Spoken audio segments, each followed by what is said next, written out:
Camera on करेंगे please. हाँ जी। तो हमने इंटरेस्ट ऑन डिबेंचर निकाल लिया आधे साल का। ठीक है, हाफ ईयर का कितना है? 60,000। हाफ ईयर का कैसे निकाला हमने? इंटू 6/12। तो क्वेश्चन में अगर हाफ ईयरली बोला है तो हम किससे मल्टीप्लाई करेंगे? 6/12 से, यानी 6 महीने का निकालना है आउट ऑफ 12 मंथ, या हम इसको 1/2 से भी मल्टीप्लाई कर सकते हैं, एक ही बात है। ठीक है, तो मैं 6/12 कर दूं या फिर और 1/12 कर दूं, एक ही बात है। ठीक। और अगर क्वार्टरली बोल रखा है तो क्या करेंगे बेटा? 4/12। बेटा एक क्वार्टर में कितने महीने होते हैं? सॉरी, 3/12। कैसे सिखाया था मैंने? एक साल में कितने क्वार्टर करके दिखा। 4। ये है किसमें? एक साल में। एक साल में महीने, 4 क्वार्टर 4 क्वार्टर, ऐसे करो। और 3 महीने। हाँ, तीन याद आ गया। एक एक साल में 4 क्वार्टर और एक क्वार्टर में 3 महीने। ठीक है, तो हम यहाँ पे जब हम क्वार्टरली इंटरेस्ट निकाल रहे हैं तो 3 महीने हो जाएगा इंटू 3/12, या फिर मैं बोल सकता हूँ 1/4, कि पूरे साल का जितना है, अगर मुझे क्वार्टरली निकालना है, एक साल में 4 क्वार्टर है तो 4 से डिवाइड करो। ठीक है, क्लियर? तो किसी भी तरीके से कर सकते हो, या तो आप इंटू 1/2 और 1/4 कर सकते हो, या फिर इंटू 6/12 या 3/12, वट एवर सूट्स यू, जो आपको क्लियर है। ठीक है, आज अब एंट्री बताओ बेटा क्या होगी। Interest on debenture debit 60,000 to debenture holder.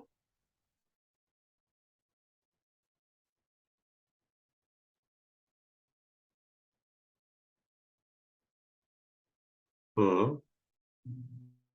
Debenture holder debit ये सिक्सटी कब होगी थाउजेंड बेटा? To bank account.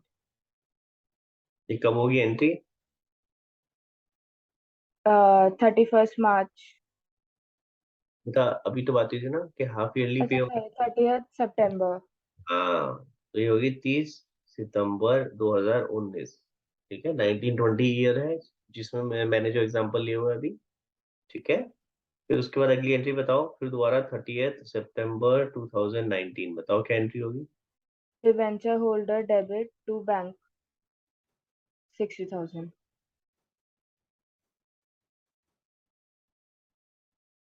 अगली एंट्री। पीएनएल की अभी हो जाएगी या बाद में? आप वो बताओ। ईयर के एंड में। आप बताओ क्या होना चाहिए। पहले दूसरी इंटरेस्ट की होगी, I think. P and L तो सबसे लास्ट में होता है ना, देखो यही फायदा होता है अगर आप लॉजिकली समझो। अगर आप रट के चलोगे तो फिर तो आप वो भी कर देते। मैंने क्या समझाया था, वो किस चीज की एंट्री है? ट्रांसफर की एंट्री। पी एंड एल कब बनता है? साल के एंड में, तो ये ट्रांसफर कब होगा? साल के एंड में। तो इसीलिए जो थर्ड एंट्री है वो भी नहीं होगी, उसकी जगह अब ये जो एंट्री दोबारा होंगी 31 मार्च को। यह है डिट्टो सेम एंट्रीज। मैं ये लो, हाँ, ये भी बाद में लिख देता हूँ इसको। पहले मैं डिट्टो इसको एज इट इज कॉपी कर देता हूँ, क्योंकि यही सेम एंट्री होनी है, सब कुछ सेम है, अमाउंट अमाउंट सब कुछ सेम है भाई, कुछ भी फर्क नहीं है। बस डेट का फर्क आएगा, डेट चेंज कर देंगे अभी।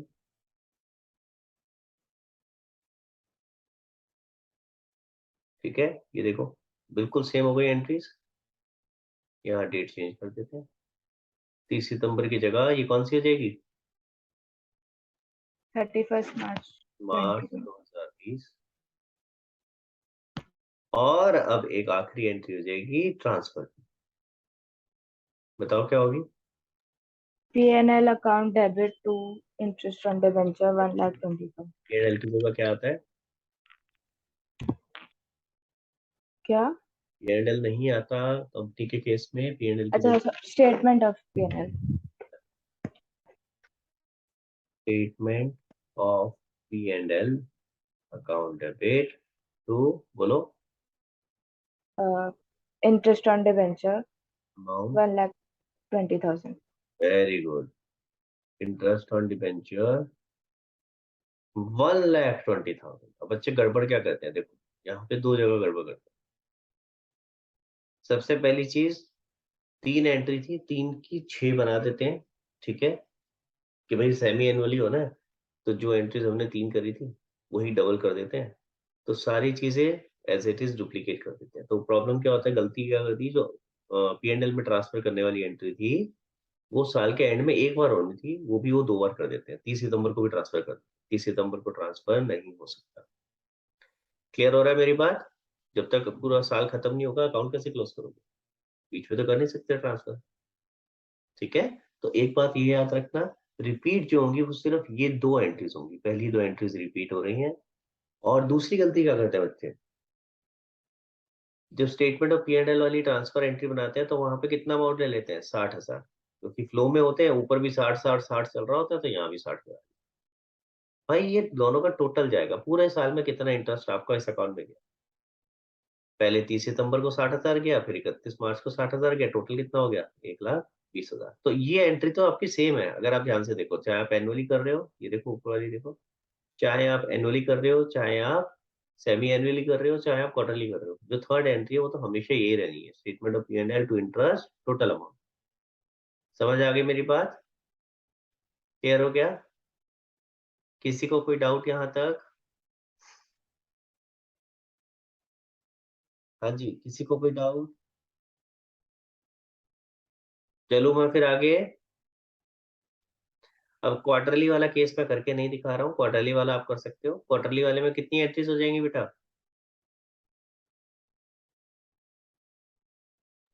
4 5 बस तो इसी में ही है।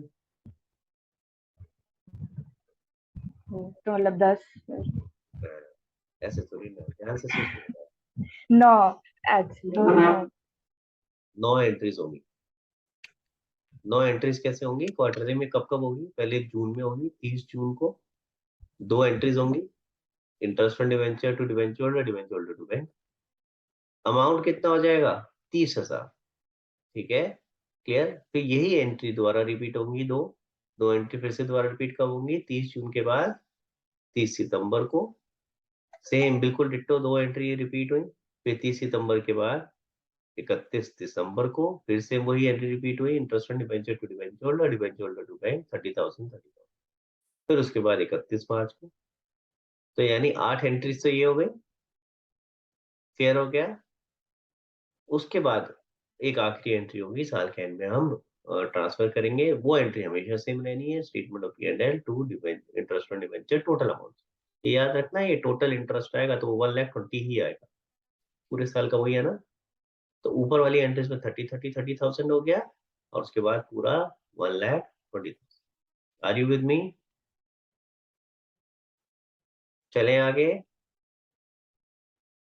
ओके, एक और सिनेरियो मैं आपको करके दिखा रहा हूँ, देखें जरा क्या है वो। और मैं यही है वाला केस ले रहा हूँ, सेमी एनुअली वाला। तो जो थर्ड सिनेरियो मैं आपको कर रहा हूँ उसमें क्या है, interest is paid semi annually and TDS is payable. अभी तक क्वेश्चन में TDS करके कुछ नहीं आ रहा था, अब एक ये नया कॉन्सेप्ट आ गया TDS का, तो जरा ये समझते हैं TDS होता क्या है। किसी को पता है TDS क्या होता है? Anyone who knows, raise your hand. हाँ जी वृंदा, टैक्स में भी क्या होता है पूरा बताओ, थोड़ा आगे अगर कुछ और आइडिया है तो।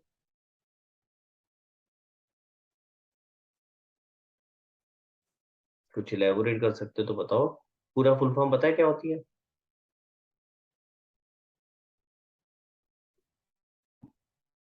हाँ जी, फुल फॉर्म किसी को पता है? हाँ परीक्षा, टैक्स डिडक्टेबल्स। हाँ फुल फॉर्म बताओ पहले क्या होगा। नहीं, वो नहीं पता। तो TDS की फुल फॉर्म होती है टैक्स डिडक्टेड एट सोर्स, ठीक है।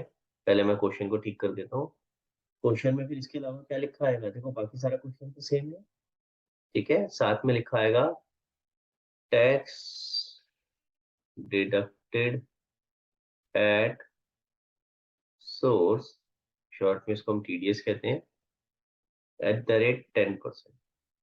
ठीक है, तो इसका मतलब समझते हैं पहले क्या है। गाइस सारे लोग बोले प्लीज इधर ध्यान देंगे। हाँ जी, आप लोगों के पेरेंट्स जिन लोगों के खास करके जॉब में है, ठीक है, किस किस के जॉब में है, परीक्षा आपके जॉब में है पेरेंट्स, तो आपके पेरेंट्स को सैलरी मिलती है हर मंथ, ठीक है। अब सपोज करो उनकी जो सैलरी है, मैं एग्जांपल लेके चल रहा हूँ, 12 लाख रुपए पूरे साल की, तो एक महीने की कितनी हो गई? 1 लाख। लेकिन पूरे 1 लाख उनको नहीं मिलते होंगे, ठीक है। कभी पता है ये वाली चीज कि अगर 12 लाख रुपए उनकी सैलरी है तो 1 लाख रुपए मिलने चाहिए, पर क्या उनको 1 लाख मिलते हैं? 1 लाख नहीं मिलेंगे। 1 लाख में से कुछ टैक्स उनका एम्प्लॉयर काट लेता है हर महीने, ठीक है। वो कैलकुलेशन होती है कितना टैक्स बनेगा, वो हर महीने टैक्स काट के सरकार को जमा करा। क्यों? सरकार ने उसके ऊपर जिम्मेवारी डाल रखी है कि भैया ऐसा है, तुमने अगर पूरे पूरे 1-1 लाख रुपए दे दिए तो सामने वाले का तो कोई भरोसा नहीं है वो अपने आप टैक्स जमा कराएगा या नहीं कराएगा, ठीक है। सरकार को पता है कि भैया लोग नहीं कराते हैं, फिर उसके बाद बड़ी दिक्कत होती है। तो इससे अच्छा है कि भाई जिस समय पेमेंट हो रही है उसी समय हम बोलते हैं, यानी एट सोर्स, इसीलिए इसको कहते हैं एट सोर्स, कि जहां से पैसा सोर्स हो रहा है वहीं हम उसको बोल देते हैं कि भाई तू वहीं पे पैसे काट ले, पूरे पैसे मत दी। क्लियर हो गया? तो कंपनी क्या करती है, फॉर एग्जाम्पल 1 लाख रुपए अगर सैलरी दे रही थी, तो 1 लाख में से मैं एग्जाम्पल ले रहा हूँ हाइपोथेटिकली, कि अगर मान लो 10% टैक्स था, यानी 10,000 टैक्स था, तो कंपनी क्या करेगी, 1 लाख में से 90,000 तो दे देगी एज सैलरी, 10,000 रोक लेगी एज टैक्स, और वो 10,000 किसको जमा करा देगी, सरकार को। तो अल्टीमेटली कंपनी के पास से अगर आप ध्यान दो तो पूरे 1 लाख ही जा रहे हैं, बस फर्क क्या हो गया, अब दो पार्ट्स में जा रहे हैं। 90,000 जा रहे हैं एम्प्लॉय को, और 10,000 जा रहे हैं सरकार। समझ आई मेरी बात? क्लियर? सबको क्लियर है? टैक्स डिडक्शन एट सोर्स का मतलब क्या होता है बेटा? अपना अपना कैमरा ऑन करो प्लीज। हाँ, क्लियर हो गया? किसी को कोई डाउट? ठीक है, यही सेम कॉन्सेप्ट इंटरेस्ट में भी आएगा, जो मैंने अभी सैलरी में बताया। Literally same concept. क्या होगा, सरकार कहती है कि भैया आपको 12% इंटरेस्ट मिल रहा है, टोटल इंटरेस्ट कितना हो गया था, 1,20,000। इस 1,20,000 की आपकी इनकम है ना, इसके ऊपर इनकम पे टैक्स दोगे आप, तो अब पता नहीं तुम दोगे कि नहीं दोगे। तो इससे अच्छा है जिस समय कंपनी ये इंटरेस्ट दे रही है उसी समय आपके इस इंटरेस्ट पे टैक्स काट। तो क्वेश्चन में अगर हमें दे रखा है कि कुछ ऐसा टैक्स है, TDS है, तो हम उस TDS को भी अपनी एंट्री में कंसीडर करेंगे। कैसे करेंगे, अब मैं वो आपको सिखा रहा हूँ, ठीक है। अगेन मैं आपको सिखा रहा हूँ ये TDS वाला कॉन्सेप्ट सेमी एनुअली में, यही सेम कॉन्सेप्ट ईयरली में भी आ सकता है, यही सेम कॉन्सेप्ट क्वार्टरली में भी आ सकता है, ठीक है। तो मैं आपको सेमी एनुअली में करके दिखा रहा हूँ ताकि आपको थोड़ा सा क्लियर हो जाएगा कि कैसे हो। देखो भाई, क्या एंट्री होती है भाई इसकी, पहले तो इंटरेस्ट बताओ, इंटरेस्ट कैसे कैलकुलेट होता?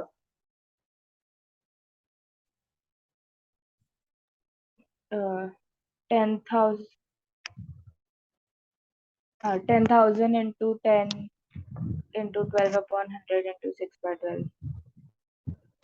10,000 इंटू 100, 10 क्यों आएगा भाई, इंटू 12 इंटू 6/12। टैक्स से मेरा इंटरेस्ट का अमाउंट कम नहीं हो रहा, इंटरेस्ट तो मेरा उतना ही है, इंटरेस्ट का खर्चा तो मेरा वही है ना, बस पेमेंट में फर्क है। तो मैं सारा पे एक ही जने को ना करके दो जनों को, मेरी तरफ से तो खर्चा ही उतना ही है ना, तो इसलिए कंफ्यूज नहीं होना कि टैक्स की वजह से मेरा कोई खर्चा कम हो। तो कितना आ गया, 60,000। ठीक है, पहली एंट्री क्या थी बेटा, 30 In सितंबर 2019 को आप क्या एंट्री कर रहे थे? interest on debenture debit to debenture holder 60,000.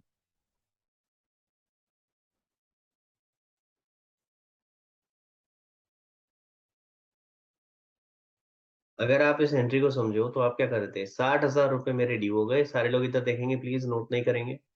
60,000 मेरा खर्चा ड्यू हो गया, और ये 60,000 किसको पे कर रहे हैं, पूरा का पूरा डिवेंचर होल्डर। हम यही बोल रहे थे, लेकिन अब हम क्या कहेंगे, ये 60,000 पूरा का पूरा ड्यू तो हो गया है, लेकिन सारा मुझे डिवेंचर होल्डर को पे नहीं करना है, इसमें से कुछ मुझे सरकार को भी पे करना है। तो उसके लिए एक मैं अलग अकाउंट बनाऊंगा, TDS पेबल। ठीक है, सरकार को कितना पड़ना है, क्या लिखा था, TDS कितना है, 10%। तो इसका 10% सरकार को चला जाएगा, यानी वो कितना हो गया 6000, और इसका 90% जो बच गया है वो किसको जाएगा, debenture holder. Are you with me? फिर से रिपीट कर रहा हूँ, हमारा खर्चा पूरा वही है 60,000, तो इंटरेस्ट ऑन डिबेंचर में तो पूरा 60 आएगा, लेकिन डिबेंचर होल्डर के लिए अब हमारी लाइबिलिटी 60,000 नहीं है, कितनी रह गई 54,000, बाकी 6,000 हमें अब किसको पे करने हैं, सरकार। क्लियर? अगली एंट्री में पेमेंट कर देते हैं भाई, बताओ पेमेंट क्या होगी। Debenture holder debit 54,000 to bank.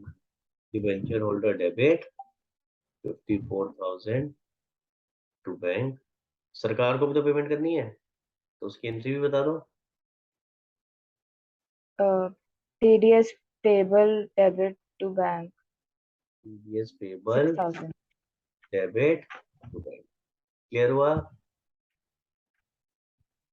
अब नॉर्मली इसको हम इकट्ठा भी कर सकते हैं अगर टेक्निकली देखा जाए, debenture holder debit 54,000, TDS payable debit 6,000 to bank 60,000, क्या भी कर सकते थे, लेकिन मैं प्रेफर करूंगा आप इसको अलग अलग ही करो, क्योंकि नॉर्मली मार्किंग स्कीम में ये अलग अलग ही आती है। समझ आ रहा है मेरी बात? ठीक है, तो आई वुड प्रेफर कि जब आप ये एंट्री करो तो debenture holder TDS payable to bank मत करना, इसको अलग अलग ही करना। टेक्निकली अगर आप उसको जो फर्क है कुछ, कोई फर्क नहीं है, पेमेंट अगर एक साथ कर रहे हो दोनों को तो फिर एक साथ भी कर सकते हो, ठीक है, but from our perspective we would still advice कि आप इसको अलग अलग करो, क्योंकि नॉर्मली मार्किंग स्कीम में ये अलग अलग है। हाँ जी, इसके बाद ये सेम डिट्टो मैंने कॉपी मार दी, यही सारी एंट्रीज, बस मैं क्या कर दूंगा, इसका डेट चेंज कर दूंगा। अब आपके दिमाग में आ रहा होगा काश हमें भी ऐसा कुछ हो जाता एग्जाम में, हम भी ऐसे कॉपी पेस्ट मार सकते हैं ना, है ना, काश काश ऐसा होता तो हमारा कितना टाइम बच जाता, कितना एफर्ट बच जाता। तो अगर ये होता तो उससे अच्छा तो बेटा कैलकुलेटर मिल जाता, वही बहुत हो जाता है ना। एग्जैक्टली परेशानी यही पकड़ा है ना, सही पकड़े हैं परीक्षा, एग्जैक्टली कैलकुलेटर अलाउ कर देने में उनका क्या चला जाएगा। I am with you guys, और होपफुली आने वाली जनरेशन में कभी ना कभी ये बहुत जल्दी हो जाए। ऑलरेडी इन्होंने इस बार पिछले पिछली एक दो बार से इन्होंने फॉर्मेट तो अलाउ कर दिया है, तो आपको फॉर्मेट बनाना नहीं होता है, बना बनाया फॉर्मेट मिल जाता है, लेजर का, जर्नल का, ये सब चीजें तो ऑलरेडी बनी बनाई मिल जाती है। तो एक चीज तो कम से कम इन्होंने अच्छी करी, ठीक है, अब धीरे धीरे प्रोग्रेस करते हैं भाई ये लोग क्या करें। तो अब इनको समझ में अभी तक आया नहीं कि कैलकुलेटर इस समय तक अलाउ कर देना चाहिए, क्योंकि अदरवाइज यार जब आप प्रैक्टिकल वर्ल्ड में जाते हो तो कोई भी कैलकुलेशन इस तरीके से नहीं करता, हर किसी को कैलकुलेटर के थ्रू करनी होती है, और जब आप इतनी कॉम्प्लेक्स सिचुएशंस में कैलकुलेशंस कर रहे हो तो it is better that you are actually allowed calculator. ठीक है, इनिशियल छोटे लेवल पे जब बच्चों को सिखाते हैं calculation, plus minus divide multiply, वहां तो ठीक है, लेकिन अब इस स्टेज पे आके 12th में आकर के आपको अलाउ कर देनी चाहिए, तो होपफुली बहुत जल्दी वो दिन आएगा। आपके लेवल पे अभी शायद नहीं आया है, लेकिन हाँ, हो सकता है आने वाली जनरेशन में बहुत जल्दी ये आएगा कि 12th में भी कैलकुलेटर अलाउ हो जाएगा, और आपके लिए आखिरी बार है जो बिना कैलकुलेटर के कर रहे हो, इसके बाद आपको ग्रेजुएशन में कैलकुलेटर अलाउड हो। ठीक है, तो इसलिए टेंशन लेने की जरूरत नहीं है, बस आखिरी बार मैनेज कर लो किसी तरह। अच्छा, एक और बात बता देता हूँ, कैलकुलेटर में नॉर्मली बच्चे क्या करते हैं, जो कैलकुलेटर उठा होता है ना उसको उठा करके यूज करना शुरू करते हैं। मैं अभी की बात नहीं कर रहा हूँ, आगे के लिए बता रहा हूँ, ग्रेजुएशन के लिए। तो कोशिश करना एक ही कैलकुलेटर रखो, उस पर फिर हाथ सेट हो जाता है, क्योंकि जिस तरह से उसके डिजिट्स होते हैं ना, तो वो बड़ी जल्दी जल्दी फिर ऑटोमेटिक हाथ चलना शुरू हो जाता है। तो नॉर्मली सिटिज़न का कैलकुलेटर आता है, ठीक है? वो ज़्यादा एडवाइजेबल होता है, क्योंकि उसकी एक तो उसमें गलती होने के चांसेस कम होते हैं, प्लस जिस तरह से उसके कीज़ प्लेस्ड होते हैं तो वो ईज़ी होता है यूज़ करना, ठीक है? तो अभी तो नहीं, अभी तो आपको नहीं करना है, लेकिन आगे के लिए बताता हूँ ग्रेजुएशन, ठीक है? वापस आते हैं क्वेश्चन पे। अगर आप ध्यान से देखो तो सेमी एनुअली था, सेमी एनुअली में हमने 3 एंट्रीज करी, 3 एंट्रीज फिर से रिपीट कर दी, और अब एक और एंट्री रह गई है, क्या होगी भाई? बोलो। Statement of P&L debit to Debit. interest on debenture. Statement of P&L debit. Amount 1,20,000. Very good. Interest और डिबेंचर पे कोई फर्क नहीं आ रहा है. इंटरेस्ट और डिबेंचर उतने का उतना ही है. ठीक है, सिर्फ पेमेंट पे फर्क आ रहा है. पेमेंट में आपका दो पार्ट में टैक्स का आना और डिबेंचर होल्डर का आना. Are you with me guys? Same चीज अब आप कर लोगे. अगर ये मैंने आपको किस में बताया, ये मैंने आपको सेमी एनुअली वाले केस में बताया. अगर यही सेम चीज एनुअली में होती तो वहां भी क्या होता, यही एंट्री होती, interest on debenture to debenture to TDS payable. बस फर्क क्या होता, 60 की जगह 1,20,000, 12,000 टीडीएस पेबल में जाता. और कितना बच गया, 1,20,000 में से 12 माइनस कर दो तो आई थिंक कितना, 1,08,000 आपका डिबेंचर होल्डर. क्लियर हो गया? तो अगर मेरा एनुअली हो रहा होता तो इस तरीके से होता. एंट्री सारी सेम है. तो क्वेश्चन में आपके पास इंटरेस्ट ऑन डिबेंचर की एंट्रीज आ सकती हैं, जिसमें एनुअली, सेमी एनुअली या क्वार्टरली आ सकती है. और दूसरा वेरिएशन क्या आ सकता है, साथ में टीडीएस का भी आ सकता है. टीडीएस भी कुछ आपको बता रहा है. ठीक है, विद दिस ये वाला टॉपिक आपका खत्म होता है. अब एक आखिरी टॉपिक बचा है और 2 मिनट का टॉपिक है वो, तो इसलिए मैं उसको भी हाथ के हाथ खत्म करूंगा. देखें जरा टॉपिक क्या है. लास्ट टॉपिक है writing off off discount on issue या loss on issue on debenture. हाँ जी, आपको अगर याद हो तो ये दो अकाउंट हम बना रहे थे, डिस्काउंट ऑन इशू और लॉस ऑन इशू. कब कब बनते थे ये बता सकते हो रिनीमा? डिस्काउंट ऑन इशू कब आता है और लॉस ऑन इशू कब आता है? आपने लॉस ऑन इशू तो किया ही नहीं है, तो आपको पता नहीं है. Discount on issue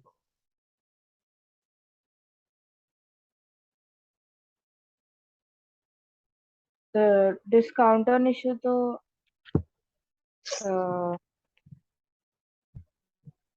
due entries पे. ड्यू एंट्री की बात नहीं. आता कब है, सिनेरियो कब होता है जब ये अकाउंट आएगा? क्या केस होगा क्वेश्चन में? जब वो कंपनी इशू करी हो डिबेंचर. आगे इशू तो कर रही है, पर डिस्काउंट ऑन इशू कब आएगा? कब आएगा परीक्षा? डिस्काउंट पर इशू हो रहा. डिस्काउंट पे इशू हो रहा हो, तीन तरीके से इशू हो सकता है ना, पार पे, प्रीमियम पे या डिस्काउंट पे. तो अगर कंपनी डिस्काउंट पे इशू कर रही है तो हमारा एक अलग अकाउंट खुल जाता है, डेबिट हो जाता है डिस्काउंट ऑन इशू. ठीक है, क्लियर है? चाहे कोई सा भी केस हो, लमसम हो चाहे इंस्टॉलमेंट, अकाउंट तो यही डेबिट होता है डिस्काउंट ऑन इशू. तो हम डेबिट तो कर देते थे, उसके बाद उसका करेंगे क्या? भाई डेबिट ही हो रहा है, वो कभी क्रेडिट तो करा ही नहीं हमने दोबारा, तो उसका करेंगे क्या? तो उसे क्लोज कैसे करेंगे वो सीख रहे हैं. सिमिलरली लॉस एंड इशू ये कब आता है परीक्षा? जब ज्यादा वैल्यू पे रिडीम हो रहा हाँ, है, तो रिपे करते हैं. डिस्काउंट और इशू कब आता है, जब आप डिस्काउंट पे इशू कर रहे हो. और लॉस एंड इशू कब आता है, जब आप प्रीमियम पे रिडीम कर रहे हो, जब आप ज्यादा पैसे पे कर रहे हो रिडम्पशन में. क्लियर हो गया? तो उसके लिए हमारा अकाउंट आ जाता है लॉस ऑन इशू. अगेन दोनों ही अकाउंट डेबिट होते हैं, अगर आपने नोटिस किया हो. डिस्काउंट ऑन इशू भी डेबिट हो रहा होता है, लॉस ऑन इशू भी डेबिट हो रहा होता है, चाहे कोई सा भी केस हो. तो हम डेबिट तो कर रहे हैं, उसके बाद उसको कोरस्पॉन्डिंगली क्रेडिट नहीं कर रहे. तो वो क्रेडिट कब होगा और कैसे होगा वो हम सीख रहे हैं. जैसा भी आपने थोड़ी देर पहले सीखा कि कोई भी खर्चा आपका होता है, ध्यान से देखो ऊपर देखो, आपने ये इंटरेस्ट ऑन डिबेंचर था, ये आपका खर्चा था. ठीक है, तो इसी तरह से कोई भी खर्चा होता है या कोई भी नुकसान होता है तो उसको साल के एंड में हम कहा ले जाते हैं, स्टेटमेंट ऑफ P&L में. तो सेम यहाँ पे भी इसी तरीके से कोई भी डिस्काउंट ऑन इशू है या लॉस ऑन इशू है तो साल के एंड में उसको कैसे राइट ऑफ करेंगे, इसको हम लेके चले जाएंगे स्टेटमेंट ऑफ P&L. तो क्या एंट्री बननी चाहिए Arunima? Statement of P&L debit to discount on issue, loss on issue. Very good. तो देखो आपने नहीं करा कॉन्सेप्ट, फिर भी आपको आ गया समझ. Statement of profit and loss debit to discount on issue.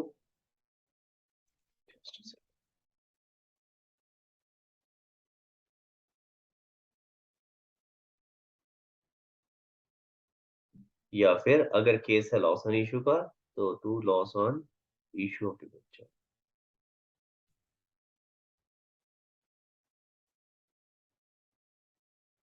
मैं यहाँ पे और लिख देता हूँ क्योंकि दोनों में से एक ही आएगा, दोनों चीजें तो नहीं आएंगी, या तो डिस्काउंट आ रहा होगा या लॉस आ रहा होगा। क्लियर हो गया? ठीक है, इसको अब लिख कर देते हैं। हाँ। अब अगर मान के चलो मेरा डिस्काउंट या लॉस जो भी है वो है 10,000, ठीक है, तो मेरी एंट्री क्या बन जाती है? Statement of P&L 10,000 to discount on issue. Answer is no. ऐसा क्यों? उसका रीजन है, उसका रीजन ये है कि क्योंकि ये कैपिटल नेचर का लॉस है, तो हम पहले ये चेक करते हैं क्या कोई कैपिटल नेचर का प्रॉफिट अपने पास है। क्लियर हुआ? कोई अपने पास कैपिटल नेचर का प्रॉफिट है क्या? तो उसके लिए क्या होगा, अगर हमारे पास सिक्योरिटी प्रीमियम जो सिक्योरिटी प्रीमियम अकाउंट है, ठीक है, अगर हमारे पास कोई सिक्योरिटी प्रीमियम है तो हम उसको यहाँ यूज कर सकते हैं। आपको अगर याद हो सिक्योरिटी प्रीमियम के 5 यूजेस आपको दिखाए थे, ठीक है, एक बार आप बुक में चेक करोगे जरा, मेरे को पेज नंबर बताओगे परीक्षा कौन से पेज पे था ये? मेरे पास बुक नहीं है अभी।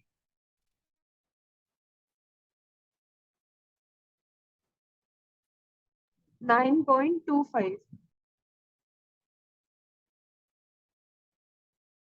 9.25 पे देखो, चेक करो क्या लिखा है। इस सिक्योरिटी प्रीमियम अकाउंट को कहाँ कहाँ यूज कर सकते हो? एक लिखा होगा in writing of discount on issue या लॉस ऑन इशू, लिखा है, मिला? ठीक है, तो यानी कि सिक्योरिटी प्रीमियम में ये एलिजिबल यूज है कि सिक्योरिटी प्रीमियम अकाउंट को सिर्फ 5 यूजेस, पांच चीजों के लिए यूज कर सकते हो, उनमें से एक ये भी है, उन 5 में से एक इस चीज के लिए भी आप यूज कर सकते हो। यानी कि अगर मेरा लॉस ऑन इशू या डिस्काउंट ऑन इशू है तो मैं उसको सिक्योरिटी प्रीमियम के अगेंस्ट एडजस्ट कर सकती हूँ। अब सवाल उठा, सर मेरी मर्जी है, मतलब मैं किसी की भी अगेंस्ट एडजस्ट कर दूं, सिक्योरिटी प्रीमियम के अगेंस्ट एडजस्ट करूं या स्टेटमेंट ऑफ P&L के अगेंस्ट? नहीं। अब आप ये बताओ, चलो आपकी मर्जी भी है, दे दिया आपको चॉइस, आप किससे करना प्रेफर करोगे? सर जो मन करा उस पर कर देंगे? नहीं। आप ये सोचो भाई, सिक्योरिटी प्रीमियम के तो यूसेज बहुत कम है, 5 ही चीजों के लिए यूज कर सकते हो। तो अगर मुझे दिख रहा है कि मेरे पास सिक्योरिटी प्रीमियम है तो पहले मैं उसके साथ एडजस्ट कर देता हूँ ना, instead of transferring it to profit and loss account. समझ आ रहा है मेरी बात? क्योंकि उसकी यूजेस लिमिटेड है, अगर मैंने अभी यूज नहीं किया, पता चला वो पड़ा रह गया ऐसे ही। तो इससे अच्छा है जब मुझे दिख रहा है कि वो है मेरे पास तो मैं वहां यूज करूँ। तो इसीलिए प्रायोरिटी किसको दी जाती है? स्टेटमेंट ऑफ सॉरी, प्रायोरिटी किसको दी जाती है? सिक्योरिटी प्रीमियम अकाउंट को। तो अगर मान लो मेरे पास सिक्योरिटी प्रीमियम अकाउंट दे रखा है, ठीक है, और उसके अंदर 10,000 रुपए है, अगर मेरे पास 10,000 रुपए उसमें, तो एंट्री क्या बनेगी? Security premium account debit 10,000 to discount on issue या लॉस ऑन इशू 10,000। क्लियर हुआ? समझ आया? तो फिर मैं स्टेटमेंट ऑफ P&L में नहीं लेके जाऊँ। लेकिन मान लेते हैं अगर मेरे पास सिक्योरिटी प्रीमियम तो है लेकिन सिर्फ 7,000, सिर्फ 7,000, तो ऐसे केस में क्या करूंगा? जो बाकी 3,000 बचा होगा वो मैं स्टेटमेंट ऑफ P&L में। Are you with me? Clear हुआ? पक्का? 100%? अच्छा, एक बार परीक्षा बुक में चेक करो, जहाँ ये कॉन्सेप्ट दिया हुआ है, लास्ट कॉन्सेप्ट है, जरा एक बार चेक करो। क्या सिक्योरिटी प्रीमियम के साथ में कैपिटल रिजर्व का ऑप्शन भी दिया हुआ है? क्या आप कैपिटल रिजर्व से भी एडजस्ट कर सकते हो? चेक करो जरा।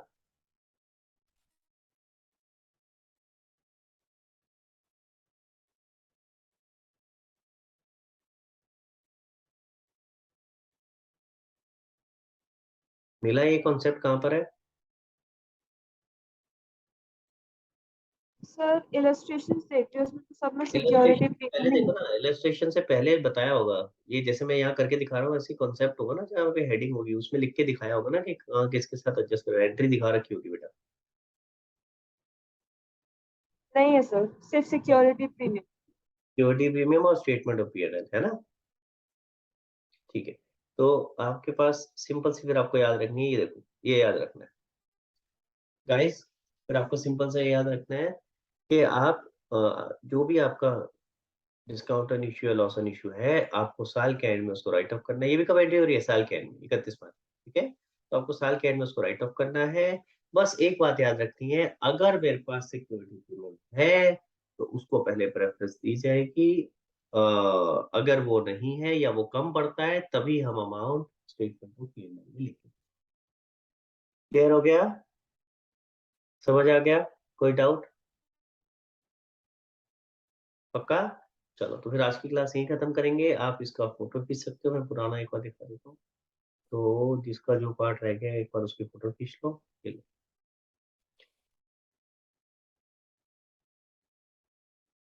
चलो आगे। ये इसकी आपकी एंट्रीज हो गई।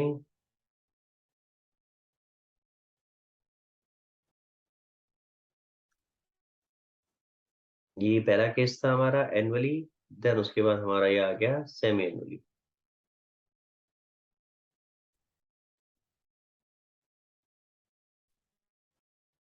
देन सेमी एनुअली के बाद ये सेमी एनुअली की दोबारा ले लो, पूरी पूरी की सारी एंट्रीज आ जाएंगी। देन इसके बाद हमारा सेमी एनुअली प्लस टीडीएस किया था।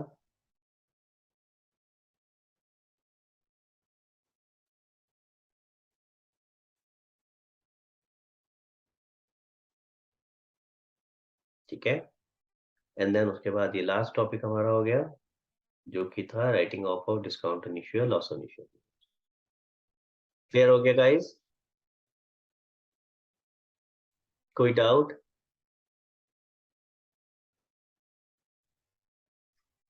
क्लोज करें फिर क्लास यहाँ पे।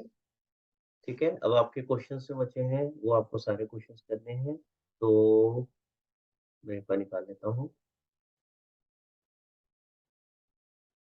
हाँ जी, तो क्वेश्चन नंबर 37 से लेके 49 तक। ठीक है, इसमें हो सकता है कोई अकाउंट बनाने के लिए भी आए। सपोज करो हो सकता है डिवेंचर अकाउंट बनाने के लिए आ जाए, 9% डिवेंचर अकाउंट।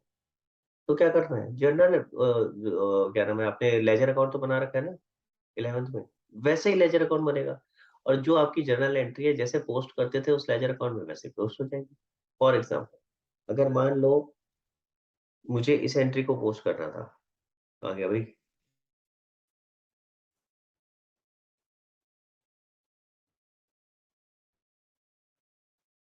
हाँ जी, मान लेते हैं ये वाली एंट्री पोस्ट करनी है मुझे X% डिवेंचर में, तो X% डिवेंचर में किस नाम से आएगी बताओ परीक्षा? By debenture application account. By debenture application account. तो अगर आपको एंट्री पता है तो आपको पोस्टिंग में दिक्कत नहीं आएगी।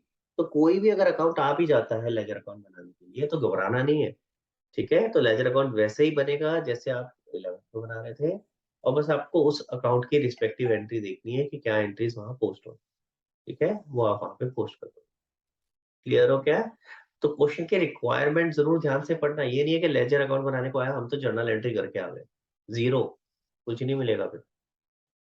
ठीक है, तो इसलिए प्लीज उसकी रिक्वायरमेंट जरूर ध्यान से देखना कि किस तरीके से क्या क्वेश्चन है मांगा हुआ। तो जो बचे हुए क्वेश्चन है उसको नेक्स्ट क्लास तक प्लीज इसको खत्म करेंगे। ठीक है, एंड एक एक चीज और है, हो सकता है बैलेंस शीट में भी वो पूछे कि बैलेंस शीट में दिखाओ कि किस तरीके से डिवेंचर्स, जो भी आपको बोला गया डिवेंचर्स वगैरह वो कैसे दिखाई देंगे, तो वो वाला पार्ट अभी छोड़ देना। अगर बैलेंस शीट वाला आता है उसको अंडरलाइन करके रखना, मुझे नेक्स्ट क्लास में बताना।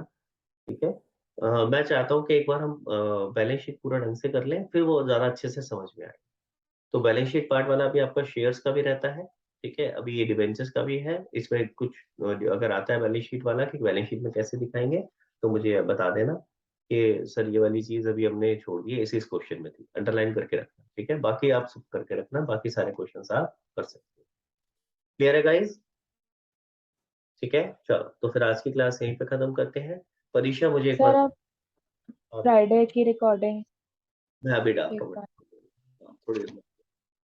हाँ परीक्षा, मेरे को एक बार व्हाट्सएप पे कॉल करो बेटा। क्या क्या क्या? व्हाट्सएप कॉल करो मेरे को भी क्लास के बाद। ठीक है, हाँ, चलो okay guys, thank you so much, bye everyone, bye bye.